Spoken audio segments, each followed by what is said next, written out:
la tabla. No sé si están ahí nuestros invitados que estaban con la pantalla apagada. La señora Andrea, eh, señora Camila. ¿Y quién más era de la comitiva?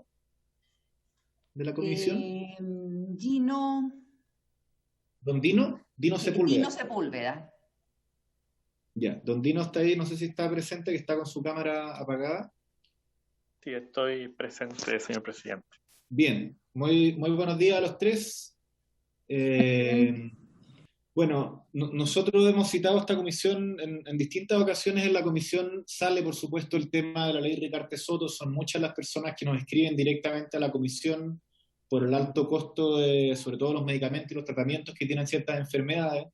Y también han habido muchas dudas respecto de distintas asociaciones o agrupaciones de usuarios que son parte de la ley Ricarte Soto, que han participado de las comisiones, o sea, de este espacio que actualiza el catálogo, el listado de enfermedades, su tratamiento, que quedaron bastante en la incertidumbre respecto de un proceso que se inició, o sea, que ocurrió regularmente, pero que en un momento lo que hemos recogido es como que no hubo más noticias, y estamos atrasados respecto al nuevo decreto. Distintos parlamentarios, entre ellos el diputado Juan Luis Castro, insistieron en que tuviéramos esta sesión y efectivamente en la comisión vemos muchos temas. Y este es de los, quizás no marcan la agenda todos los días, pero es de los importantes. Efectivamente le cambia la vida a una persona que tiene una enfermedad poco frecuente y que no tiene el tratamiento para poder tener una vida digna, y que esto no le arruine su vida. Entonces, por eso es que los hemos invitado. Lo que nos interesa, por sobre todas las cosas, es tener la mayor información posible respecto al estado del arte de la actualización de enfermedad y cuál fue el resultado de este procedimiento. Ojalá también lo puedan explicar en corto a la comisión, para que también la gente que nos está escuchando pueda entender de qué se trata este ciclo que tiene la ley para ir actualizando las nuevas enfermedades. Así que les doy la palabra, organícense ustedes. Ojalá no hable cada uno 20 minutos, porque si hicieran eso se nos acabaría la sesión, y no podríamos hacerles preguntas ni comentarios. Entonces, organícense ustedes, ojalá que entre los tres puedan hablar entre 15 y 20 minutos, por lo más. En general es más fecundo después cuando es más breve y más al callo, y podemos tener espacio para hacerles preguntas. Así que les doy la palabra y ustedes me dicen por quién va a comenzar. Y si quieren compartir pantalla, por supuesto, ahí Ana María les ayuda con eso.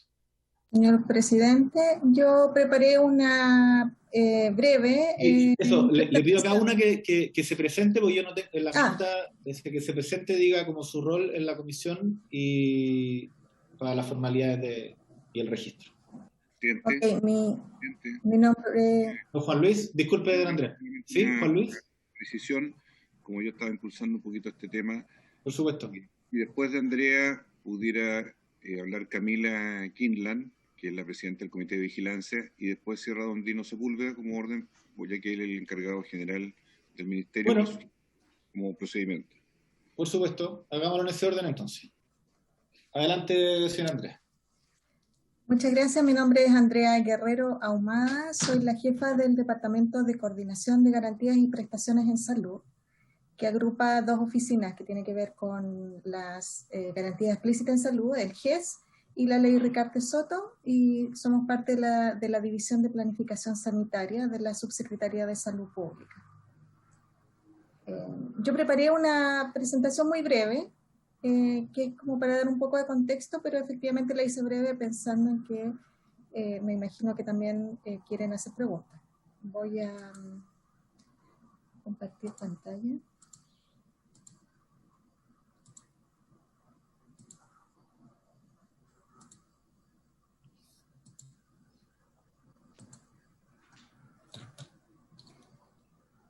Ok, vamos a revisar brevemente, como les dije, algunos antecedentes de la ley, también las garantías que están actualmente vigentes y sobre el proceso de incorporación de nuevas garantías, que es la pregunta que nos hacen para esta sesión. En cuanto a los antecedentes, aun cuando me imagino que ya todos lo conocen, pero solo, disculpen, está con la transición, pero voy a tratar de eliminar. los objetivos el objetivo de la ley tiene que ver con asegurar el diagnóstico y tratamientos basados en medicamentos, dispositivos médicos y alimentos de alto costo, que tengan efectividad probada. Los principios, como también deben recordar, tienen que ver con avanzar en equidad, solidaridad, eficiencia y, por supuesto, un componente importante en esta ley que es la participación social.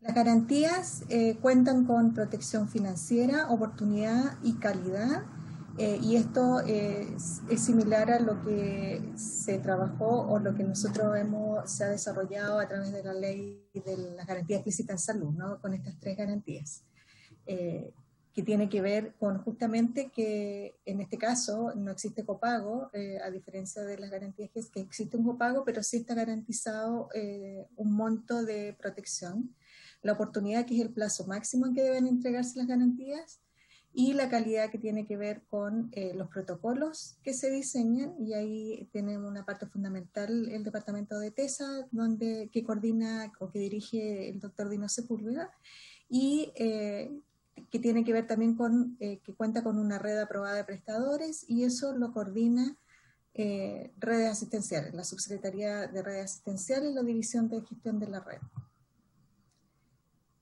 Las coberturas tienen que ver, como lo habíamos mencionado, diagnósticos, medicamentos, alimentos y dispositivos médicos, y están definidos, digamos, algunos criterios. Algunos de ellos tienen que ver con los montos, y el valor de esta garantía o de estas prestaciones tiene que ser igual o superior al 40% del ingreso promedio familiar anual de Chile, no tiene copago, que lo habíamos mencionado, y el umbral vigente es de 3.011.381 anual. Estos son los decretos, no voy a leerlos todos, es solo para que esté de antecedentes, si quieren que después les envíe la actualización, pero todo esto también está en la página web de la ley. Ahí está el primer decreto, el 87, el 50 del 2017, el decreto número 47 del 2019, y el decreto número 2, que es el último, que incorpora una cantidad importante también de nuevas garantías.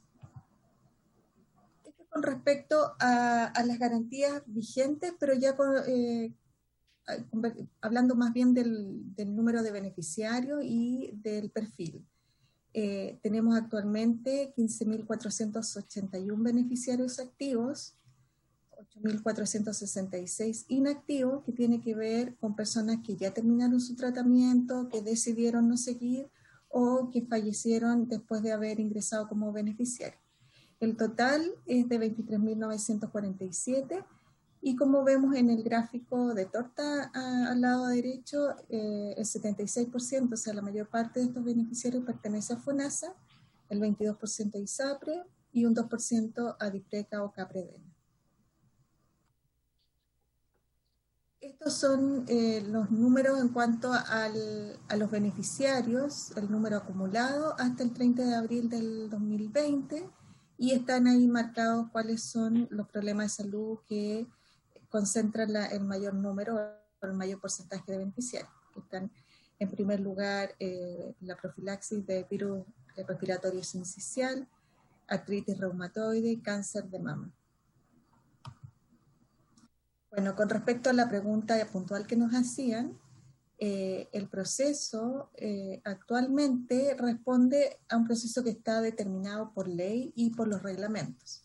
Aquí está el flujo simplificado, porque en muchos de estos casos los procesos o subprocesos no son tan lineales, pero esta es la forma que nosotros tenemos de planificar y poder ir avanzando. Entonces podemos ir viendo en las filas el nivel o la repartición que es responsable, y en los cuadraditos o los casilleros celestes se ven los subprocesos. Entonces podemos ver que el inicio de este proceso para la definición de nuevas garantías se da en el Ministerio de Salud, donde se gestionan o se reciben y se gestionan las solicitudes de incorporación de nuevas tecnologías sanitarias. Este proceso actualmente se hace online, se puede recibir también por otras vías, pero es online. Después se avanza al segundo paso, que tiene que ver con determinar el umbral de alto costo. Esto también ya se estimó, pero entraría en vigencia el nuevo umbral en octubre. Todavía sigue vigente el que les presenté en una diapositiva anterior. Y pasamos al proceso o subproceso 3, que es la determinación del marco presupuestario disponible. Con esa determinación del marco presupuestario disponible, se vuelve, digamos, como responsable al Ministerio de Salud, donde se realiza la evaluación científica de la evidencia, que es un proceso que requiere un tiempo considerable, dado la cantidad de información que se debe recopilar y evaluar, por el equipo, en este caso, que dirige el doctor Dino Sepúlveda.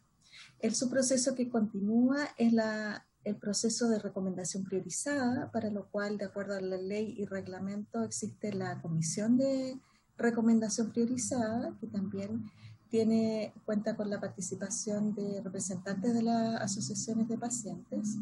Y el subproceso que continúa es la decisión final de las tecnologías a incorporar en base a esta recomendación. Y después viene todo el proceso más bien administrativo, de todo lo que implica el que finalmente se tome de razón un decreto, ¿no? Va a firma como decreto supremo, toma de razón, publicación diario oficial, la difusión y la implementación.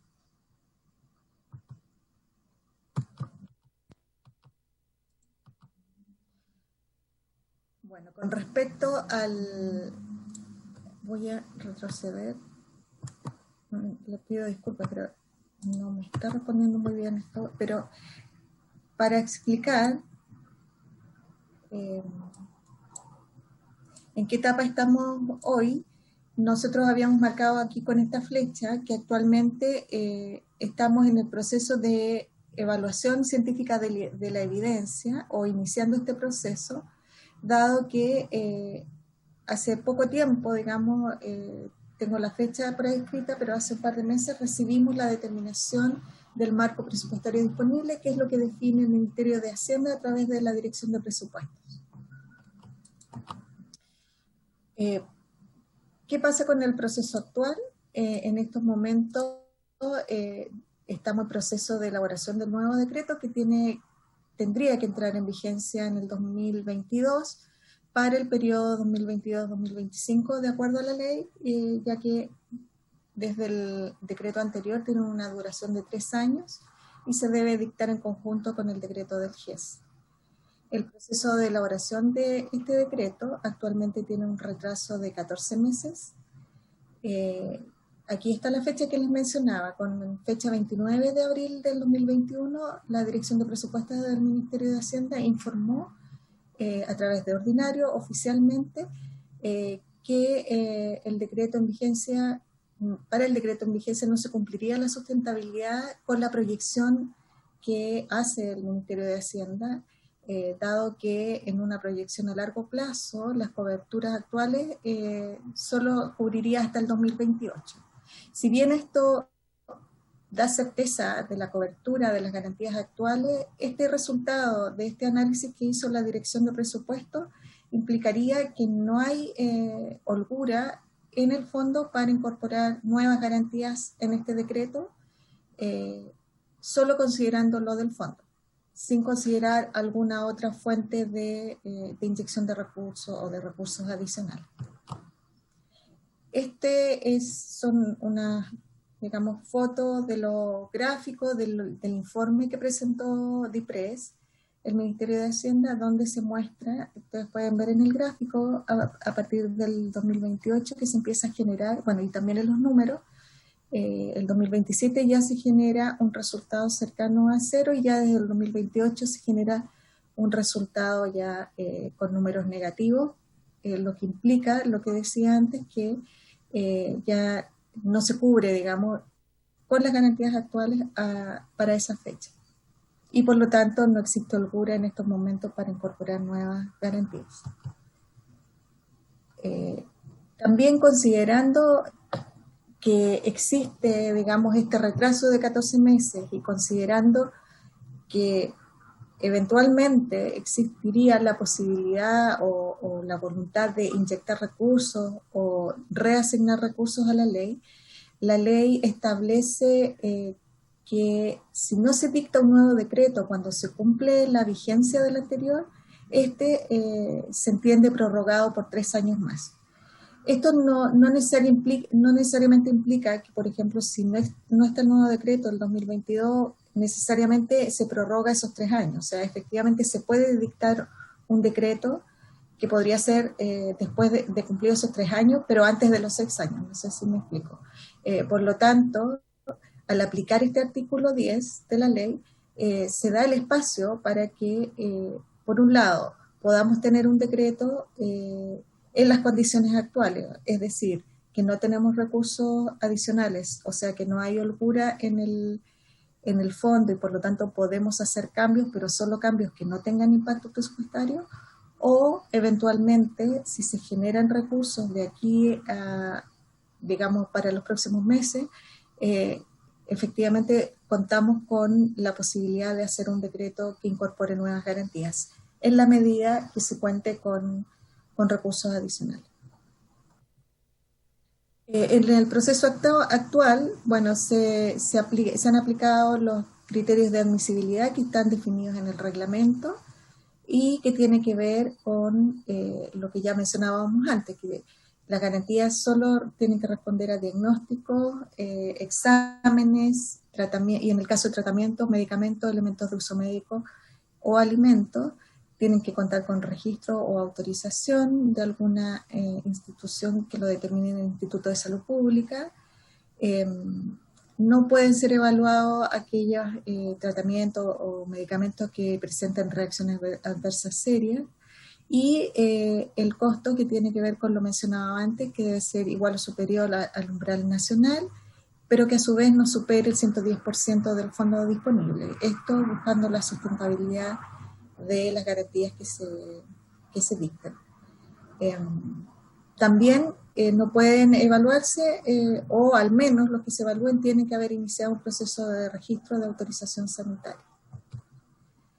Con respecto a la situación actual, considerando que no contamos hasta el momento con holgura presupuestaria, se está evaluando la posibilidad de incluir nuevas tecnologías que son alternativas terapéuticas. Por lo tanto, consiste en nuevas prestaciones o nuevos medicamentos en este caso, que son una alternativa que no constituye una nueva garantía, sino que una alternativa y que eventualmente podría no solo ser impacto financiero cero, sino que incluso pudiera generar ahorro. Estas son las tecnologías que podrían entrar bajo ese criterio y que cumplen, digamos, todos los otros criterios que revisamos para el decreto del 2022 en las condiciones que actualmente tenemos y que yo les mencionaba, y que tiene que ver con el fondo de disponibilidad de presupuesto. Bueno, esa es la presentación. Perfecto, muchas gracias. Queda bastante claro el marco normativo en el cual estamos. Camila, ¿cierto?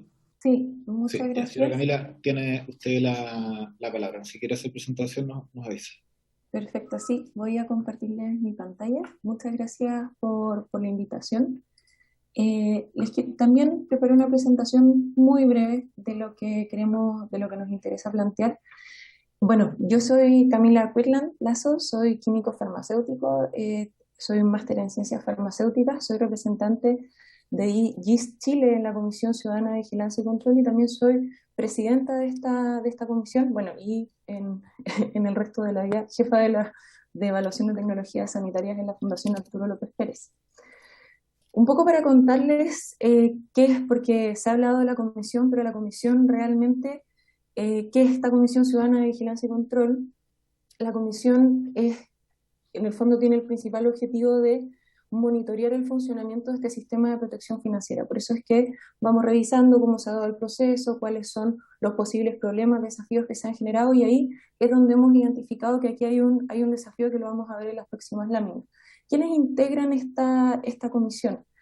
4 representantes de las agrupaciones de pacientes, donde yo soy uno de estos representantes de asociaciones científicas, académicos de facultades de medicina, expertos del área de la salud, designados por el Ministerio de Salud, y coordina todas las actividades de la comisión, la Oficina de Coordinación de la Ley Ricardo Soto, ¿cierto?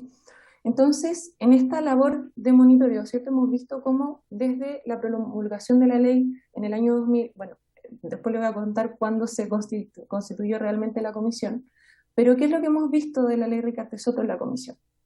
Y en definitiva, ¿cierto?, hemos pasado, ya estamos en el 4º decreto vigente, estamos viendo la aprobación del 5º decreto para 2022, y para que eso suceda, como bien mencionaba Andrea, se sigue un proceso, ¿sí?, que en el fondo se recepcionan.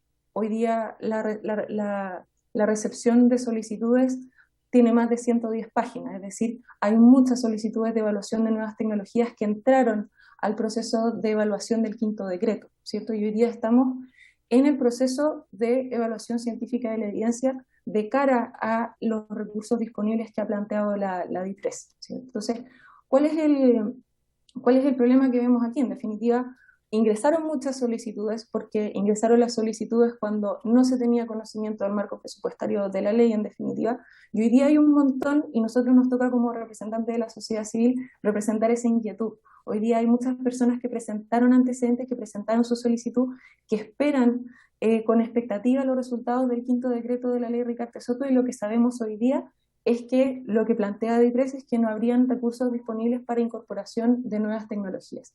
Esa es nuestra principal preocupación en este momento, ¿sí? Ahora, un poco para que entiendan cómo ha sido el flujo de este problema, ¿cierto? La comisión se constituyó el 10 de septiembre del 2020. Desde entonces hemos tenido entre 13 sesiones aproximadamente, y en la sesión, que están todas documentadas en línea, están todos los videos de YouTube disponibles arriba, y están todo el material que yo les estoy compartiendo en este momento, también disponible a través de las actas de la comisión. Pero en la sesión número 11 de la comisión en la sesión número 10 de la comisión del 13 de mayo de este año se nos informó esta resolución de la DIPRES, ¿cierto?, que no habría holgura presupuestaria para incorporación de nuevas tecnologías.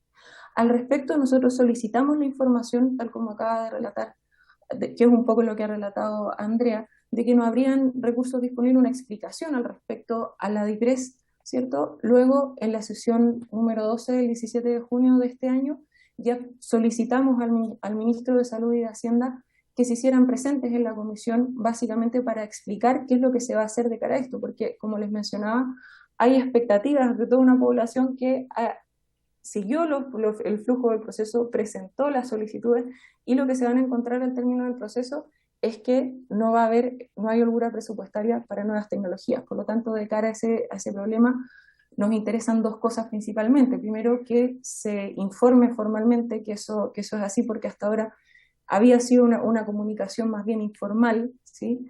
Y segundo, ¿qué es lo que vamos a hacer al respecto? Porque, como bien mostraba Andrea, esto es lo que muestra la DIPRES, en definitiva, que cuando uno hace el análisis de sustentabilidad financiera del fondo de la ley Ricardo Soto, efectivamente nos vamos considerando que nos quedamos con los tratamientos que hoy día se están financiando.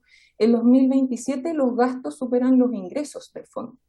Entonces, esto no es solamente un problema para nosotros, no es solamente un problema de que se va a terminar los recursos del fondo, es que aquí hay una promesa detrás a las agrupaciones de pacientes, a la sociedad civil, de que se acabaron las completadas, de que se acabaron las rifas, ¿cierto? Y lo que estamos viendo es que no va a ser así, porque no, con los recursos, con los ingresos que está teniendo el fondo, no. De hecho, lo que comenta DIPRES es que ya desde el próximo decreto no se pueden incorporar nuevas tecnologías, y si no soslayamos este problema ahora, si no se define una estrategia para abordar este problema ahora, no se van a poder seguir incorporando nuevas tecnologías al fondo. Por lo tanto, las solicitudes son 2, ¿cierto? Es, primero, una respuesta respecto de si esto realmente es así, realmente no hay recursos disponibles para nuevas tecnologías, y segundo, ¿qué es lo que se va a hacer al respecto? ¿cierto? ¿Cómo se va a reasignar el fondo? ¿Se va a cambiar la lógica de los problemas de salud que ingresan al fondo? ¿Se van a poner nuevos recursos al fondo? Pero ¿qué es lo que vamos a hacer? Porque lo que se ve aquí es que efectivamente a 10 años no hay recursos para nuevas tecnologías. Ahora, ¿por qué tenemos un punto súper importante sobre el tema de confirmar que realmente no hay holgura presupuestaria? ¿Cierto? Porque como ustedes pueden ver, desde el año 2021 hasta el año 2026 aproximadamente, ¿cierto? Los ingresos siguen superando los gastos del sistema. Esto, por supuesto, no considera la incorporación de nuevas tecnologías, que es algo que hay que considerar. Pero para el 2022 seguimos teniendo recursos disponibles. Entonces, la duda que se planteó en la comisión es si este análisis de holgura presupuestaria de sustentabilidad del fondo hecho a 10 años debiera ser suficiente para poder decir para el año 2022 que no hay recursos para nuevas tecnologías. ¿Por qué? Porque en 10 años pasan muchas cosas, en 10 años los medicamentos pierden patente, por lo tanto, este análisis de sustentabilidad financiera a 10 años tiene un alto grado de incertidumbre, que entendemos, nos parece fantástico que hagamos los análisis de impacto presupuestario con este nivel de seriedad, pero estos resultados debieran alimentar la discusión de una política pública que alimente de más recursos el financiamiento de la ley Ricardo Soto. No necesariamente, y creemos, ¿cierto? No necesariamente de que se diga que no hay recursos disponibles para el año 2022, porque lo que estamos viendo es que hoy día hay recursos disponibles, ¿cierto? O sea, en el fondo hoy día tenemos más ingresos que lo que estamos gastando.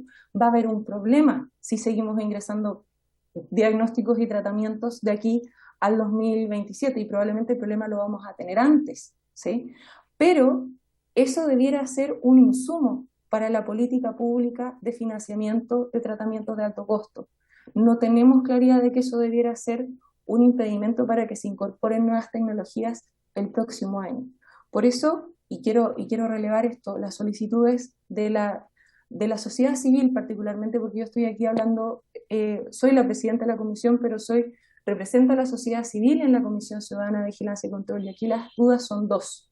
Primero, si realmente vamos a tomar decisiones considerando que se acaban los recursos en 10 años para el próximo año, y segundo, ¿cuál va a ser el cambio de estrategia para alimentar el financiamiento de tratamientos de alto costo? Porque lo que vemos aquí es que realmente, que en el fondo no vamos a tener recursos en 10 años. Entonces, ¿qué es lo que se hace respecto de eso? Y por eso la solicitud a esta comisión era de solicitar al ministro de Salud y de Hacienda que en el fondo se tomen decisiones respecto de este tema en particular, ¿cierto?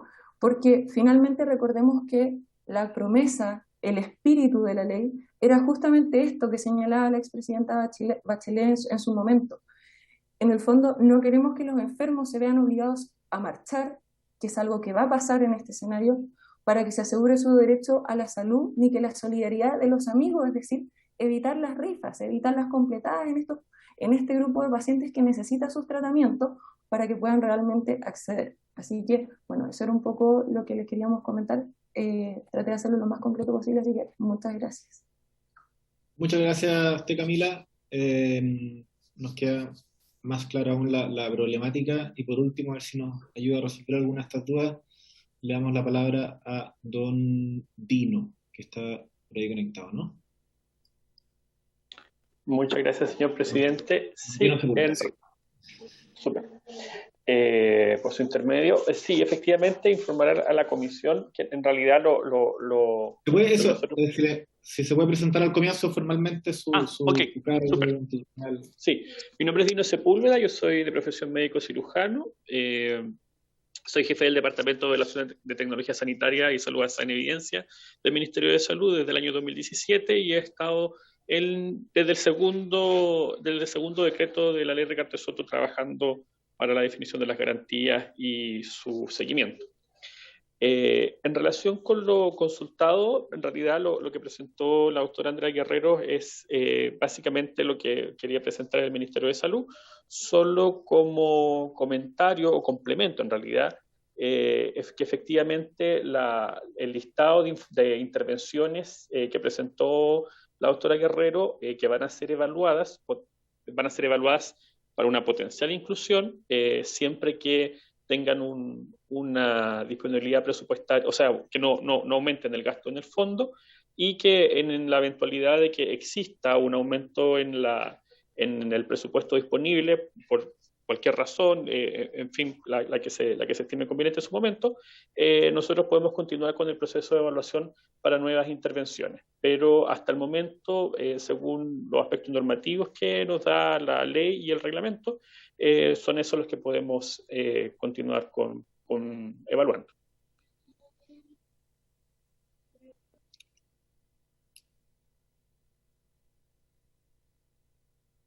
Bien. Diputado Juan Luis Castro, le abro la palabra. A ver si hay unos más para tomar el tiro, más palabras. ¿No? Por ahora el diputado Juan Luis Castro, diputado Torres. Presidente, solo antes, tenemos las presentaciones, necesito revisar los listados antes de poder pedir la palabra. Si es que las tenemos a mano, por favor. Ahí, Ana María, no sé si las ya fueron enviadas a la Secretaría. Está en silencio. Silvia, ¿te llegaron las presentaciones a ti? ¿Silvia? Hola, buenos días. No me han llegado las presentaciones. Ya.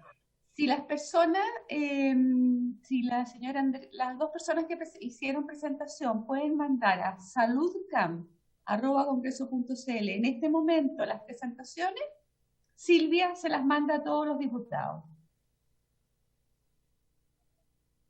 Disculpa, Ana María, saludcam, @congreso.cl. Saludcam, así como cámara, pero hasta la M. Sí. Perfecto, sin ningún problema.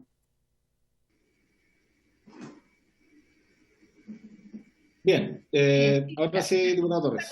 Silvia, cuando tú las mandes, me mandas un WhatsApp para yo saber que ya las mandaste, por favor. Ya, listo.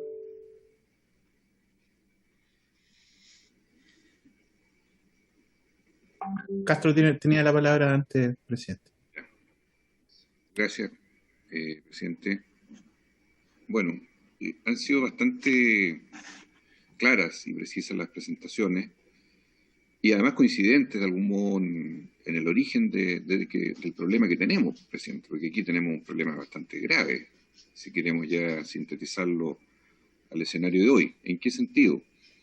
Esta es una ley que tiene ya 6 años de vigencia, 4 decretos también en plena vigencia, un conjunto de prestaciones tecnológicas, medicamentos, que cumplen los criterios establecidos en la misma ley, en sus normas, y yo estaba revisando, entre decreto y decreto no hay más de fase entre 13 a 15 meses, más o menos. Actualmente, del último decreto tenemos 2 años, ya que fue en julio de 2019 el 4º decreto.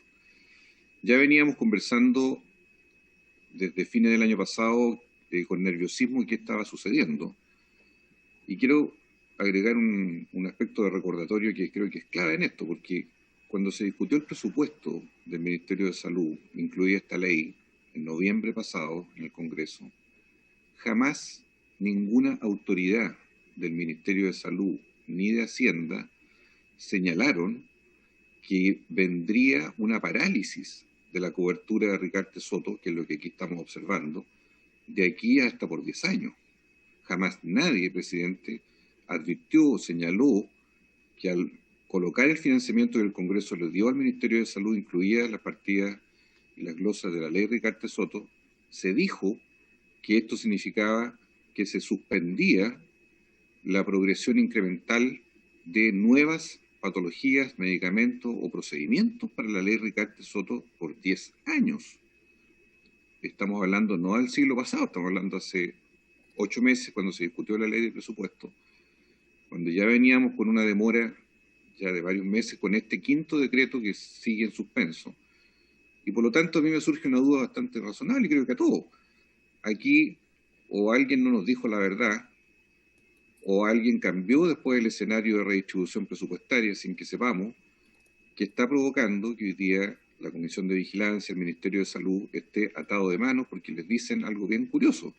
sigan evaluando patologías, la admisibilidad de algunas de ellas, pero estamos dispuestos a todo lo que no implique aumento de gasto.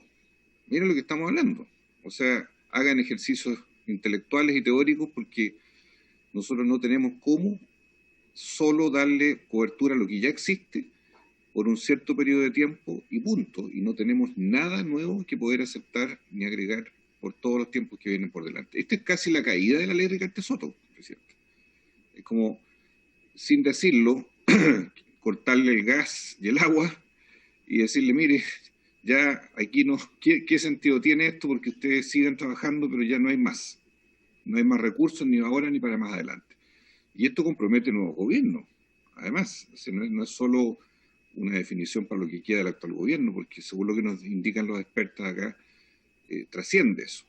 Entonces, yo esto lo considero de suma gravedad, presidente, porque esto tuerce el sentido de esta ley que aprobamos con mucha fuerza en la Comisión de Salud en su momento, que ha tenido un impacto, que tiene un compromiso social, que el Congreso le dio su anuencia y jamás supimos en noviembre al aprobar el presupuesto que esto iba a suceder, ni se nos comunicó, ni se nos advirtió, ni hubo ninguna señal respecto que aquí iban a haber este grave tipo de problema de desfinanciamiento profundo como el que estamos conociendo hoy de boca de las expertas, no de boca de la DIPRES, precisamente, que hace 2 meses manda ese decreto 1188, que es lapidario.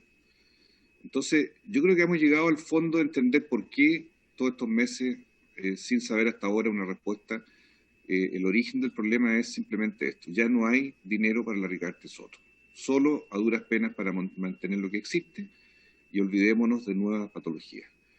Entonces, acogiendo la solicitud que hace Camila Kinlan, que representa el Comité Ciudadano, me parece a mí, presidente, que es el deber que nuestra comisión no solo oficie, sino que convoque aquí al director de presupuesto e incluso al ministro de Hacienda, si fuera el caso, porque claramente hay una decisión política de Hacienda que está hoy día impidiendo, obstruyendo que esta ley funcione. Y yo no sé cómo le vamos a explicar a la ciudadanía, a las agrupaciones que han clamado por decenas de enfermedades y que ellos hoy día no tengan ningún horizonte, porque así como está hoy día el estado de cosas, no hay horizonte. Es muy firme y fuerte la decisión de Hacienda de no dar más. Y esto no, a mí me parece que es inaceptable. No podría yo entender a esta altura conocer una noticia de esta naturaleza cuando nunca el Congreso, que es quien autoriza los presupuestos de la Nación, jamás supo la consecuencia que hoy día se está aplicando a esta ley tan emblemática para la cobertura de enfermedades poco frecuentes. Así que yo acojo el planteamiento que nos hacen y creo que debemos actuar con mucha fuerza y decisión, presidente, para revertir este escenario tan oscuro que hoy día se nos ha puesto en la mesa, no del Ministerio de Salud, evidente, sino que el Ministerio de Hacienda, lamentablemente, con esta restricción insostenible para que siga funcionando la ley. Gracias, presidente. Gracias, colega. ¿Más palabras, estimados? Diputado Torres. ¿Se les mandó la presentación ya? Gracias, no alcancé a abrirla antes de pedir la palabra, pero mire, presidente, yo en términos generales comparto lo que dice el diputado Castro. Yo creo que lo que hemos hoy día escuchado es bastante preocupante. Que no exista que haya 250.000 millones que no se estén gastando y hoy día no estén financiando tratamientos de personas que lo requieren, me parece grave. Obviamente que hay un instrumento que tenemos que evaluar, porque el estudio se hace 10 años y no a 5, por qué razón se evalúa el incremento de manera lineal, etcétera, una serie de cosas que a mi juicio están entorpeciendo obviamente el mejor uso de estos recursos. Todos los años además se agrega, entiendo yo, una cantidad de plata a este fondo, y aún así la proyección que se hace es que está desfinanciado, que no podría haber posibilidad de agregar nuevas tecnologías sanitarias, como lo que dice Camila en su intervención. Me hubiese gustado haber podido revisar con más detalle la presentación antes, pero creo que va a ser súper relevante hacer una reunión con un poco más de tiempo, presidente, y coincido con el diputado Castro donde esté presente no solo salud, sino que también la DIPRES. Yo creo que aquí hay hartas preguntas que debiera responder la dirección de presupuesto respecto a esta materia, y obviamente salud, porque tiene que dar una señal política de cuál va a ser además su definición respecto de esta ley y cuál es la proyección futura que vamos a hacer, porque Obviamente, más allá de que hoy día hayan recursos que estén no siendo utilizados, la proyección a los próximos años, obviamente, lo más probable es que requiera aumentar recursos y, como decía Juan Luis, no sé si es que existe esa voluntad de realmente aumentar recursos o dejar morir este fondo, digamos, este proyecto, esta ley. Todas esas inquietudes y más, me gustaría que pudiéramos verla en una sesión especial, presidente, donde, como le decía recién, podamos invitar a estos personeros de gobierno y sumarme entonces a la petición de Juan Luis Castro. De acuerdo. ¿Alguna otra palabra? Sí, presidente. Diputado Celis. Yo estoy sorprendido, presidente, ¿para qué le voy a decir una cosa por otra? De esta información que nos trae, ¿cierto? Quien está a cargo justamente del control ciudadano de esta ley, como ha dicho el diputado Castro y el diputado Torres, es una cuestión que parece inaceptable, porque en la práctica pareciera que esta es una ley que absolutamente insuficiente, que crea una tremenda expectativa en las personas, y es una ley de mentira, ¿ah? Si es que el Ministerio de Hacienda no le pone financiamiento, esta ley no cumple su fin, su objetivo. Y como usted sabe, y todos aquí en la comisión sabemos, reiteradamente las distintas agrupaciones de usuarios están pidiendo incorporar patologías, y lo que estamos escuchando es un paso al revés, es un paso atrás. Y lo que más me llama la atención es la falta de transparencia que ha existido en esta materia con los chilenos y las chilenas, en decirle claramente que esta es una ley que está congelada, que está en el freezer.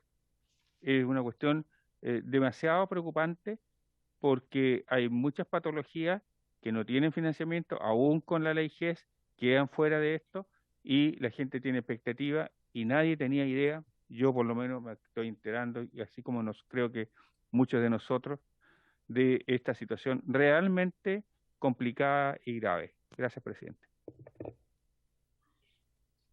Gracias, colega. Sobre el punto, sobre la presentación. Sí, yo quisiera reforzar que me parecen que hay dos temas que son donde hay responsabilidad del Ejecutivo, pero no solo en DIPRES, porque efectivamente el Ministerio de Salud no puede ser tan pasivo frente a esta situación.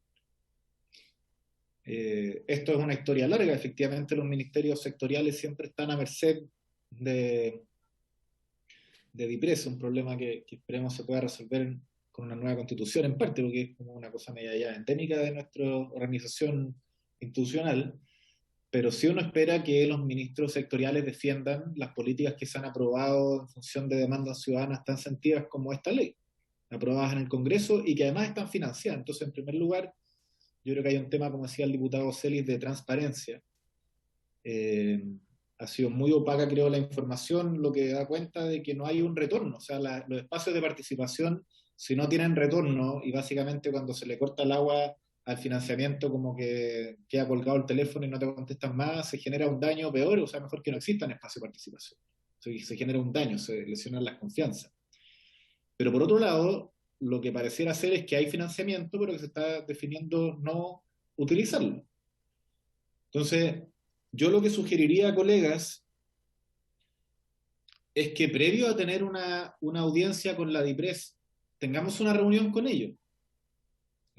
Yo creo que todos sabemos de que no es tan sencillo encontrar soluciones en una audiencia con la comisión, porque en la forma, en el protocolo, al final se impide una conversación que permita solucionar los problemas.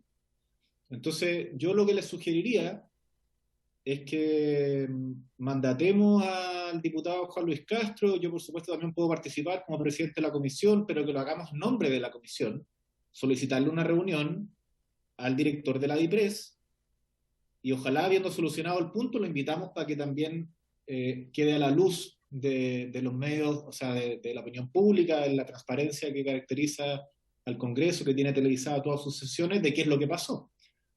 Pero creo que no vamos a resolver el problema si invitamos al director de la DIPRES, porque va a venir a decirnos por qué no. Entonces juntémonos, tengamos una reunión formal como comisión con el director de la DIPRES para ver el punto, con el diputado Castro.